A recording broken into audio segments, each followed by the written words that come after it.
va ouvrir la parole de Dieu, si vous voulez bien. Je vais vous inviter à lire 2 textes dans l'Apocalypse. Facile à trouver, ce livre. C'est le dernier de la Bible. Apocalypse, chapitre 1er. On va faire une première lecture. Et au verset 5. La deuxième partie du verset 5 et 6. Normalement, vous avez trouvé facilement, puisque c'est le dernier livre de la Bible. Il est écrit « À celui qui nous aime, qui nous a délivrés de nos péchés par son sang, et qui a fait de nous un royaume, des sacrificateurs pour Dieu son Père, à lui soit la gloire et la puissance au siècle des siècles. Amen. » Chapitre 5, verset 9.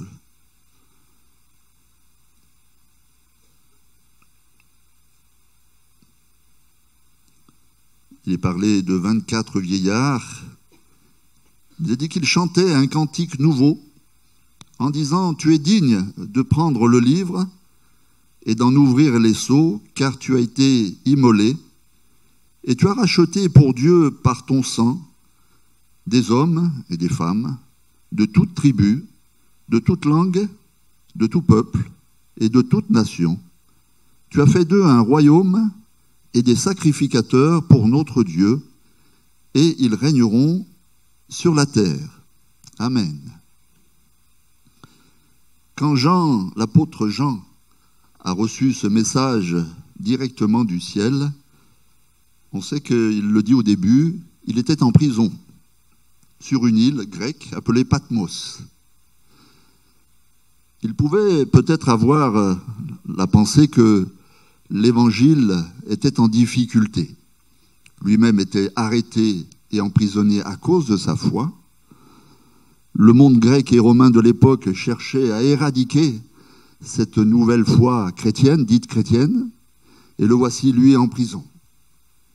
Mais voici que là, dans cette prison, il reçoit ce message du ciel, ces messages du ciel, et loin, en effet, que l'évangile régresse, voire même disparaisse de cette époque, il reçoit par révélation un message d'en haut qui lui montre qu'au contraire, cet évangile va aller par toute la terre, va atteindre les 4 coins de la terre, s'il y a des coins à la terre, et surtout atteindre tous les peuples, toutes les tribus, puisqu'il voit une image d'un rassemblement dans le ciel où il y aura des myriades et des myriades de personnes, des millions et des millions de personnes, de ceux en effet qui auront cru en Jésus et qui feront partie en effet du royaume de Dieu, comme il le dit, qui auront en effet accepté le Seigneur Jésus parce qu'ils en auront entendu parler, par des prédicateurs, par des évangélistes, par des missionnaires qui seront allés un peu partout sur la surface de la terre et dans tous les siècles à venir.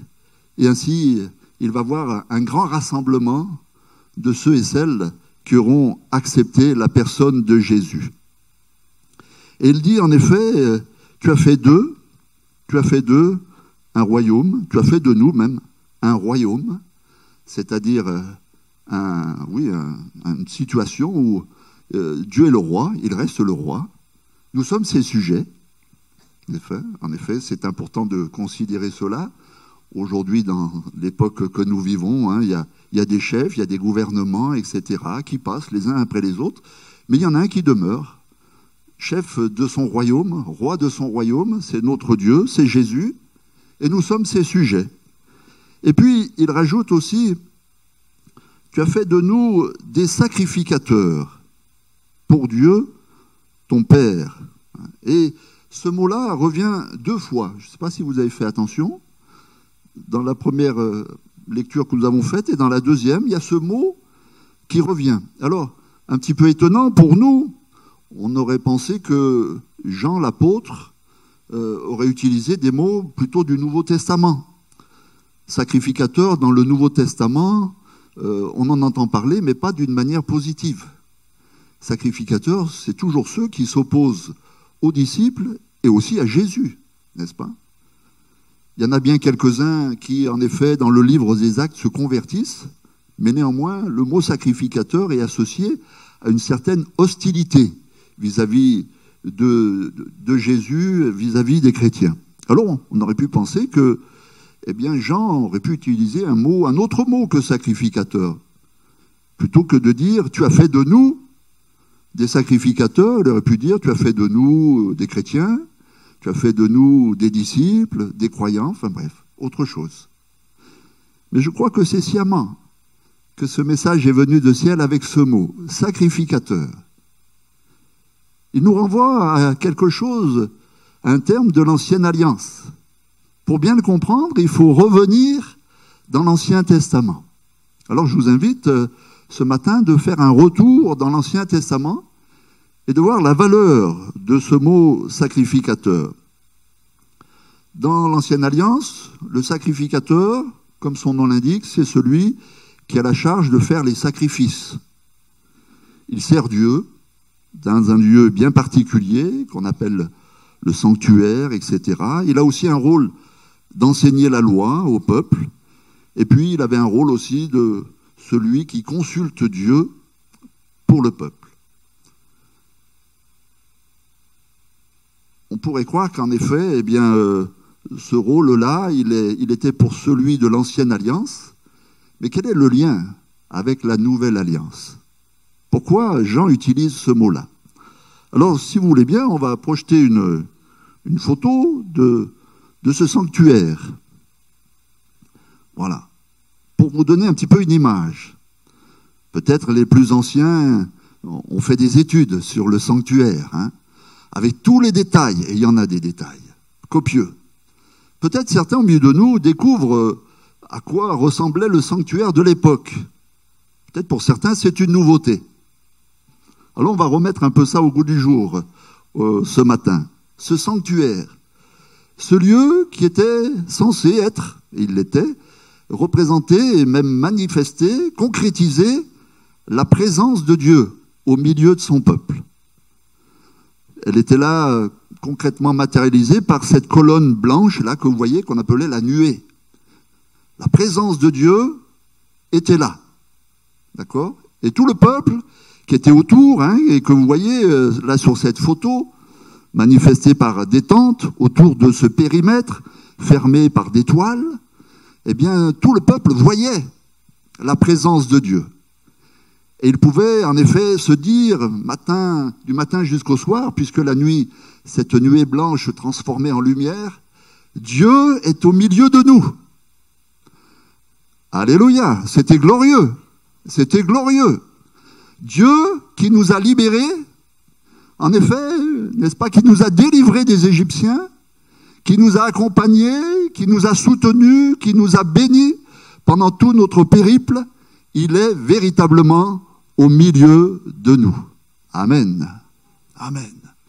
C'était quelque chose qui devait gonfler le cœur et l'esprit de chacun dans ce peuple, en se disant la présence de Dieu est là au milieu de nous. Et le sacrificateur, où se trouvait-il? Eh bien, il est là, vous voyez, près d'un feu, là, d'un endroit qu'on appelle l'autel des sacrifices, et il fait son service ici. Il est là. Il est là. Il est celui qui sert un peu d'intermédiaire entre le peuple, qui, on va dire, est représenté à l'extérieur, et puis la présence de Dieu qui est à l'intérieur de cette tente, hein, que vous voyez au milieu de la photo. Il sert d'intermédiaire. Il est celui, en effet, qui s'occupe de ce service, des sacrifices, etc., de tout ce qui est nécessaire pour que les sacrifices s'accomplissent, etc. Une multitude de choses à faire. Son emploi du temps est bien chargé. Il a de quoi faire au quotidien. Et l'on vient faire, n'est-ce pas, des sacrifices pour le péché, notamment, mais pas que. On vient faire aussi des sacrifices de communion. On vient faire des sacrifices de reconnaissance à ce Dieu, n'est-ce pas, qui est là, dont la manifestation est bien présente au milieu de son peuple. L'autel des sacrifices, il brûle constamment, constamment. Et le sacrificateur, il a ce travail-là. Alors, gardons à l'esprit que Dieu dit, on l'a lu dans l'Apocalypse, Dieu a fait de nous des sacrificateurs. Allons-nous revenir en arrière, brûler des animaux là sur un autel avec du bois, avec du feu, etc., des choses semblables? Non, on va voir que les choses ont changé. Les choses ont changé. Il y a deux alliances. Il y a l'ancienne, il y a la nouvelle, mais c'est toujours le même Dieu. On est d'accord? Que ce soit le Dieu de l'Ancien Testament ou le Dieu du Nouveau Testament, c'est le même Dieu. C'est le même Dieu.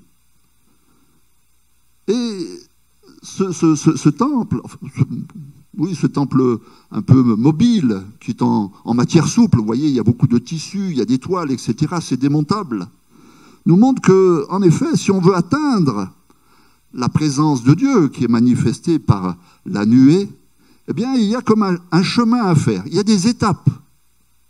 Il y a des étapes. On ne s'approche pas de Dieu n'importe comment. La sainteté de Dieu empêche tout être humain de s'approcher n'importe comment. Il y a un chemin. Il y a un chemin qu'il faut prendre. Et la première étape de ce chemin, eh bien, vous le voyez ici, c'est qu'il y a un enclos et il y a une porte matérialisée ici par un voile violet. Bon, ça a été simplifié. En fait, il y a plusieurs couleurs. Plusieurs couleurs.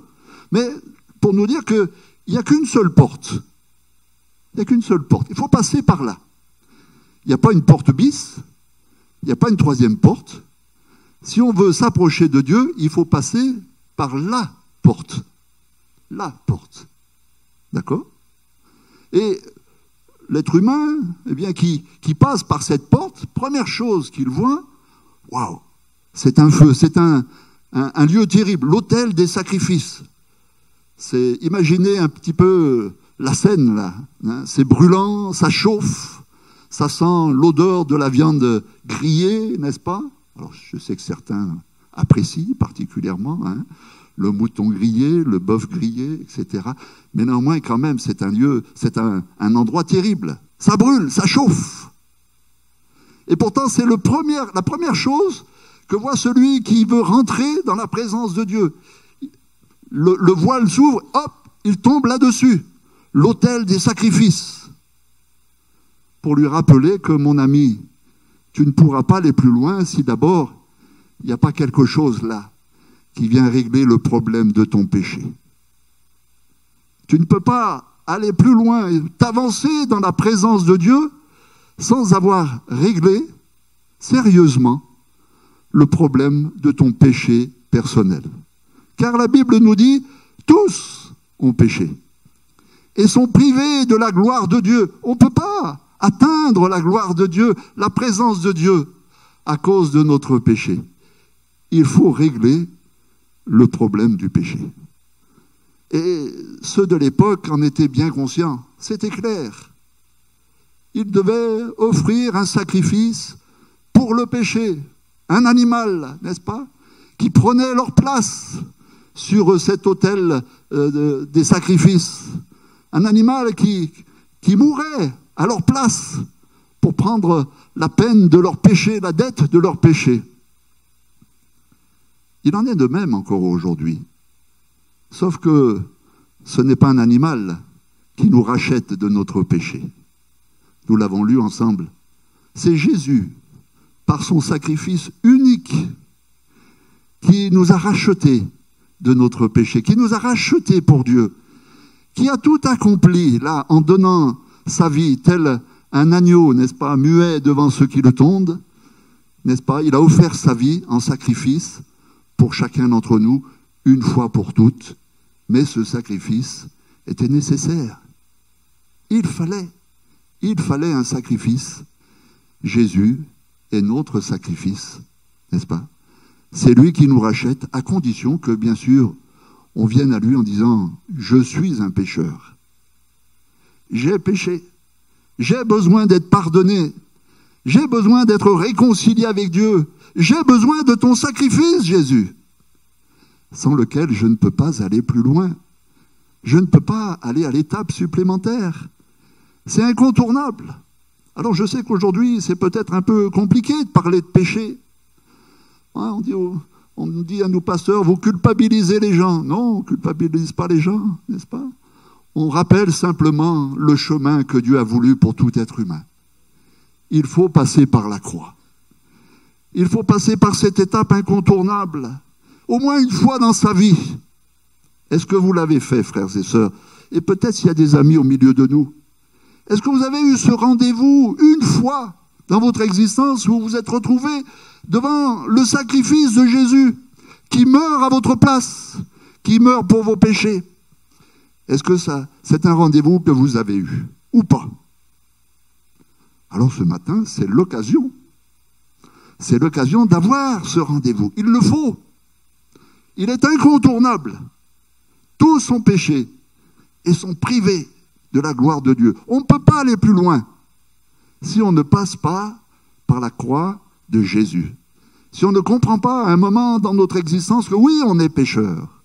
On était loin de Dieu, on a fait des choses sans Dieu, peut-être à l'opposé de sa volonté, on a péché. Mais Jésus et le sacrifice n'est pas librement consenti pour que, en effet, nos péchés soient effacés, que notre dette soit expiée devant Dieu et qu'ainsi une communion soit possible avec le Dieu vivant et vrai. Amen. L'étape de la croix est indispensable, mes frères et sœurs. Jésus est l'agneau de Dieu qui ôte le péché du monde. Amen. Du monde entier, de toute l'humanité et du mien en particulier et du vôtre aussi. Il faut passer par là. Une fois, en effet, que on est passé par ce lieu-là, et je le souhaite pour chacun d'entre vous, eh bien, il y a derrière, je ne sais pas si vous voyez, c'est un peu plus petit, un petit hôtel, un petit bassin, où il y a de l'eau. Il y a de l'eau. À quoi ça sert l'eau? À laver. À laver. On a besoin de se laver. On a besoin de se laver. Alors, pas d'une manière hygiénique, ça on est bien d'accord, ça c'est pour tout le monde. Mais au niveau de notre être intérieur, de notre conscience, de notre cœur, de notre âme. Jésus dira à Pierre à un moment qu'il voulait te laver complètement. Il dit, non, Jésus dit vous êtes pur, mais vous avez besoin de vous laver les pieds, ou les mains, ou les yeux aussi de temps en temps, parce que ce monde nous souille. Alors le sacrifice pour notre péché a été accompli, il n'y a pas de problème, là on n'y revient pas, c'est fait. Mais on sait bien que dans notre marche, n'est-ce pas, régulière sur cette terre quotidienne, n'est-ce pas, il y a des choses qui nous souillent et dont on a besoin d'être lavé. Oh, c'est pas seulement ce qui rentre dans nos yeux ou dans nos oreilles ou ce que font nos mains, mais c'est aussi ce qui sort de notre cœur. Qu'est-ce qui souille l'homme, a dit Jésus? C'est pas nos mains, la nourriture qui serait rentrée dans notre bouche sans se laver les mains. Ça sort de notre cœur. Des mauvaises pensées, n'est-ce pas? On se surprend encore, malgré le fait que, n'est-ce pas, on a été racheté par Jésus, etc. Oui, on est bien enfant de Dieu, mais quelquefois, avouons-le, il y a des choses qui sortent de nous qui sont pas bonnes. Il faut le reconnaître humblement, je le reconnais pour moi-même. Je dis, Seigneur, lave-moi. Là, je viens me purifier, là, devant toi. Je veux être propre aussi de ça. Amen. Je viens, en effet, laver ma conscience. Je sens bien que ça va pas. Il faut que je me lave un peu, là. Jésus a dit, oui, pendant que vous êtes sur la terre, vous avez besoin de laver vos pieds. Et oui, tant qu'on sera sur la terre, on se lavera encore au niveau de notre cœur et de notre âme. Ça y est, on est dehors, il y a de l'activité, n'est-ce pas? Oui, ça bouge. Vous voyez, autour du tabernacle, là, de cette tente, il y a beaucoup d'activités. Et puis voici que maintenant, le sacrificateur, il a un privilège, c'est qu'il peut rentrer dans la tente. Et il passe un deuxième voile qui a la même couleur que le premier. Gardez bien ça à l'esprit. Il a la même couleur que le premier. Et là, il rentre dans un lieu, il n'y a pas de fenêtre. Il n'y a pas de fenêtre. C'est un lieu très intime. Oh, il y a très peu de choses dans ce lieu. Il y a 3 objets principaux. À la droite, il y a une table avec des pains. En face, il y a un chandelier qui éclaire ce lieu. Il y a 7 branches, il y a la lumière. Et puis en face, il y a un petit autel, comme un petit barbecue, pardon de le dire comme ça, avec au-dessus, il y a des parfums qui brûlent. C'est tout ce qu'il y a.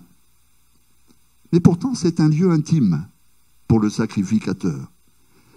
Il n'y a plus l'agitation de l'extérieur, où il y a les animaux, il y a les personnes, etc. Non, c'est fini. Maintenant, il rentre dans un moment intime. Il s'approche de Dieu et il est dans l'intimité. Il est tout seul. Il est tout seul. Et que fait-il ici? Eh bien, il ne fait pas grand-chose. Hein.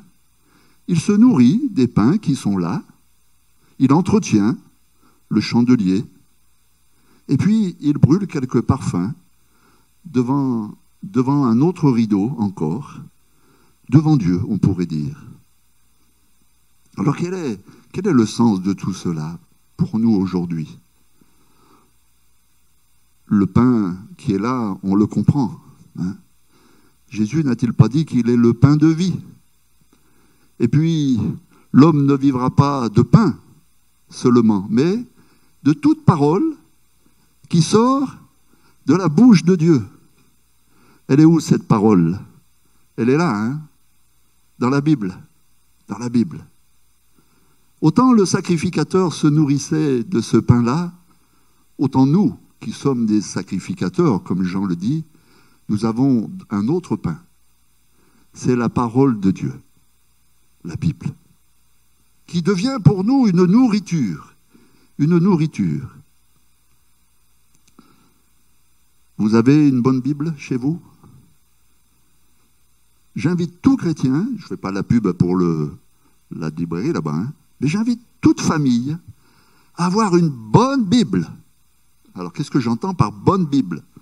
Bible, un bon caractère, là, suffisamment gros pour qu'on lise bien, n'est-ce pas? Si possible, avec quelques notes, des petits commentaires. Enfin, un vrai repas, quoi. Pas un verset qu'on est allé piocher, là, sur un site internet qui nous donne 2-3 biscuits apéritifs. Vous voyez. Non, non, non, pas ça. Non, non. Non, quelque chose, voilà, la parole de Dieu, là, dans tout son ensemble. Si vous n'en avez pas, allez à la librairie au fond, voilà. Vous leur demandez un prix, c'est de la part du pasteur Rigard. Je pense que le pasteur Avoué sera d'accord. Pour que vous ayez une bonne Bible à la maison. Et qu'à un moment, alors qu'importe, si c'est tous les jours ou peut-être pas tous les jours, mais qu'il y ait un moment où, là, hop, tout s'arrête et vous vous mettez devant la parole de Dieu. C'est compliqué aujourd'hui. Avec les programmes qui sont les nôtres, là, ça n'arrête pas. Mais pourtant, c'est ce moment-là que Dieu voudrait, un moment intime, comme le sacrificateur qui rentre dans la tente. Jésus dit, un lieu où on peut fermer la porte, vous voyez, où là, on éteint les écrans, on coupe les réseaux sociaux, on arrête ce qui est au niveau visuel, hop, stop, on fait un break, et on se retrouve devant la parole de Dieu. Et là, on peut lire, on peut se nourrir. Frères et sœurs, avez-vous lu là toute la parole de Dieu? C'est copieux, hein? C'est copieux. Des fois, on a lu et on est passé peut-être un peu vite sur certains passages. Mais, néanmoins, il y a quelque chose qui se passe, c'est que de l'avoir lu, il semble que notre cerveau retient quelque chose. Et vous allez voir pourquoi tout à l'heure. C'est bien de tout lire dans la parole de Dieu. Toute écriture, dira l'apôtre Paul, c'est quoi? Est utile. Tous les livres de la Bible sont utiles. Savez-vous qu'un jour, quelqu'un en Afrique a lu la généalogie de Jésus? Et ça l'a convaincu que Jésus était un grand personnage et qu'il venait de Dieu. Parce qu'il avait une généalogie que lui-même n'avait pas, que tous ses ancêtres n'avaient pas. Et il a vu que quelqu'un qui a une généalogie aussi longue, certainement, c'est quelqu'un d'important. Il avait raison. Et c'est ça qui a marqué son cœur, la généalogie de Jésus. Vous la connaissez, vous, par cœur? Non, c'est pas quelque chose, ça ne vous parle peut-être pas plus que ça, mais lui, ça lui a parlé. Toute écriture est utile pour enseigner, pour convaincre, pour corriger, pour instruire dans la justice, dit Paul à Timothée. Toute l'Écriture. Elle va être un livre plus que de chevet, va être un livre particulièrement utile, n'est-ce pas, précieux, incontournable pour chacun d'entre nous. Et de la lire, non seulement ça va nourrir notre esprit de la parole de Dieu, de la volonté de Dieu, mais c'est là où le chandelier, n'est-ce pas, fait son travail. Je m'explique. Il y a le chandelier ici, qui éclaire le lieu. C'est quoi le chandelier pour nous? Vous n'avez pas besoin de mettre un chandelier chez vous, ou comme certains font, ils mettent une bougie au moment où ils lisent la parole de Dieu. Bon, pourquoi pas, s'il manque de lumière. Mais le chandelier a une autre fonction. Il représente quoi? L'Esprit de Dieu, le Saint-Esprit. Et en entrant dans ce moment intime, la parole et l'action du Saint-Esprit, eh bien, vient bénir notre esprit, notre âme. Il nous faut l'équilibre entre les deux. La parole écrite et l'esprit qui éclaire la parole. Et qui vient en effet, eh bien, comme une épée, là, agir au bon moment. Il est dit que la parole, c'est l'épée de l'esprit. C'est-à-dire, dans les moments de votre vie, n'est-ce pas, et on a tous des moments, des bons et puis des moins bons, et un moment on ne sait pas quoi faire, et un moment l'esprit, n'est-ce pas, vient là nous parler et nous rappeler un verset.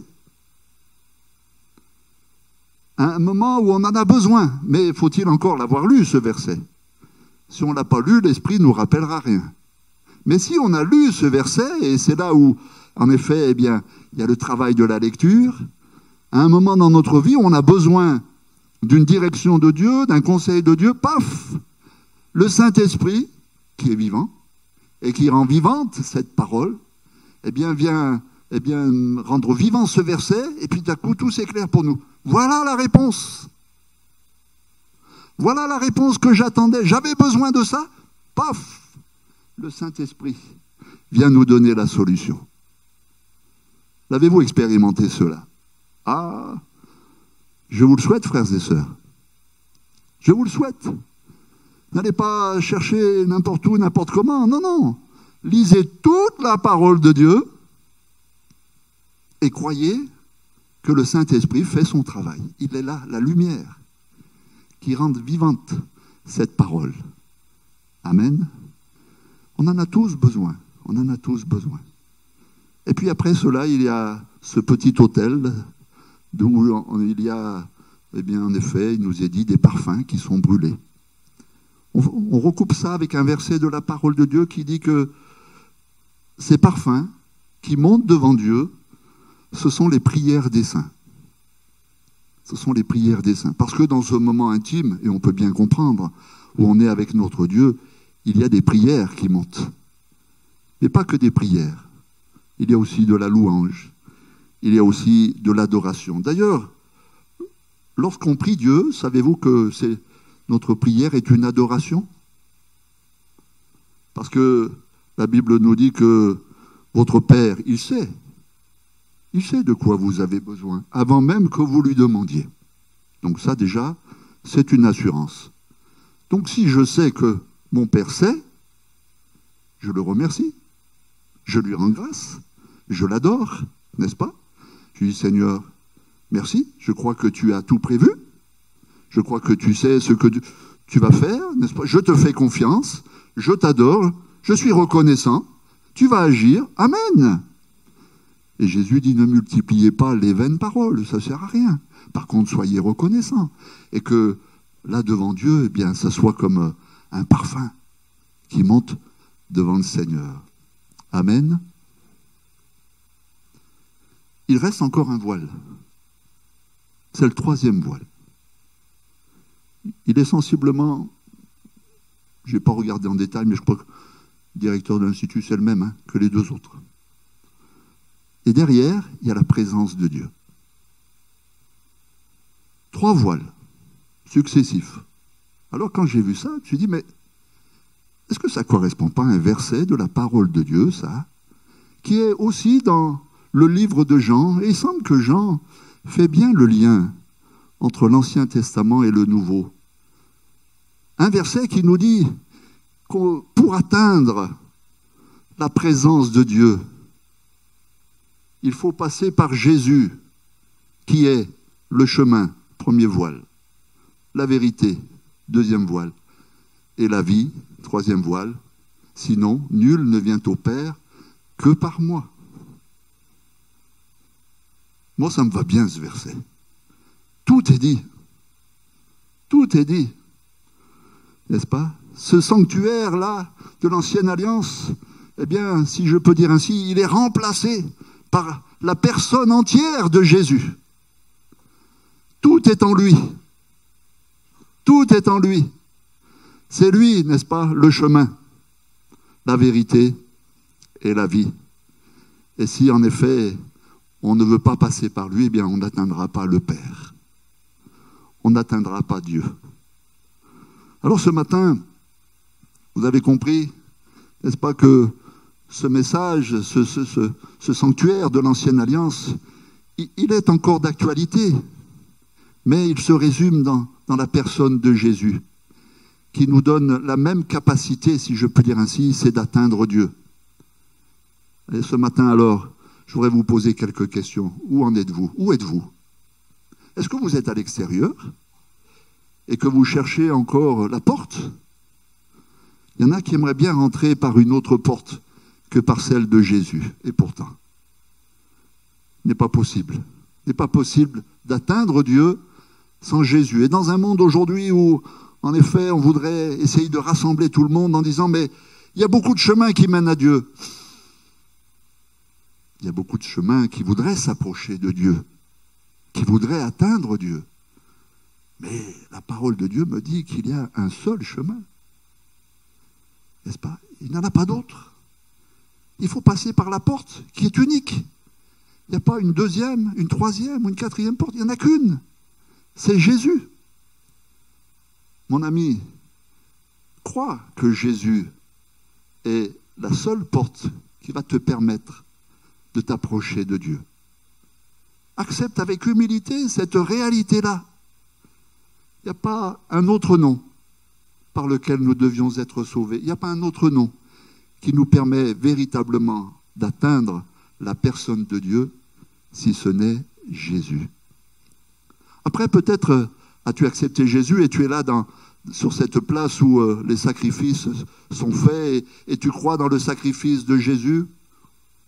Et peut-être tu te suffis de cela. Tu dis, ça y est, moi, j'ai accepté Jésus, j'ai même pris mon engagement par les eaux du baptême et je m'en tiens là. C'est dommage. C'est dommage. Le Seigneur voudrait que tu ailles plus loin. Ne sois pas celui ou celle qui se satisfait d'une appartenance religieuse en disant, moi, je suis chrétien. Voilà. Je crois dans le sacrifice de Jésus, il est mort pour mes péchés et je m'en tiens là. Non. Le sacrificateur de la nouvelle alliance, il va plus loin. Il rentre dans le lieu saint. Il rentre même dans le lieu très saint. Il rentre dans la tente. Il rentre dans l'intimité avec Dieu. Mon ami, mon frère, ma sœur, est-ce que tu as cette intimité? Est-ce qu'elle te fait peur, cette intimité, ou au contraire, c'est un temps béni? C'est un temps de bonheur. Un temps où tu te retrouves seul avec Dieu. Il y en a qui n'aiment pas être seuls. N'aiment pas être seuls. Peut-être que ça vous fait peur un moment comme ça, disant, oh là là, tout seul, dans ma chambre, avec la Bible, avec la parole de Dieu. Certains, ça peut peut-être vous inquiéter. Et pourtant, Dieu voudrait ce moment-là. Je le crois. Un moment de véritable intimité avec Dieu. Un moment où sa parole vous parle, son esprit vous éclaire. Un moment où, en effet, comme le sacrificateur de l'Ancienne Alliance, il s'approchait de Dieu. Il s'approchait de Dieu.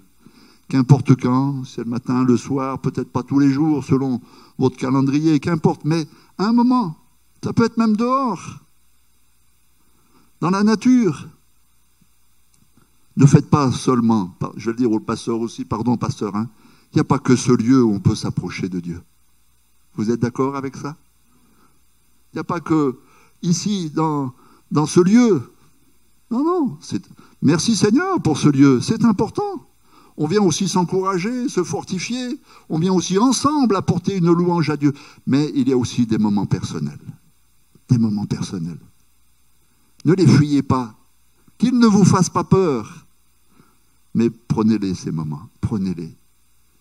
Et vous allez y prendre goût. Je le crois. Amen. Et puis, vous allez faire monter aussi des parfums devant Dieu. Et vous serez aussi bien que là, dans la présence de Dieu. Amen. Alors, je crois qu'en effet, Jean l'a voulu ainsi, enfin, du moins, il a apporté cette parole venant du ciel. Il a fait de nous un royaume de peuples issus de toute langue, mais aussi des sacrificateurs. Ne bannissez pas à tout jamais ce mot, hein. Il est encore valable. Il est encore valable. Si on le comprend, et je le crois, dans le sens de ce qu'il y avait dans l'Ancienne Alliance, voilà, on peut s'approcher de Dieu, pas n'importe comment, mais tout est accompli à Jésus. On a libre accès au sanctuaire. Que le Seigneur soit béni. Alors, ne négligeons pas ces choses. Au contraire, profitons-en et que notre cœur s'attache fermement et avec joie à ces moments et que, en effet, notre âme soit bénie et grandisse devant le Seigneur. Que le Seigneur vous bénisse, chacun d'entre vous. Amen.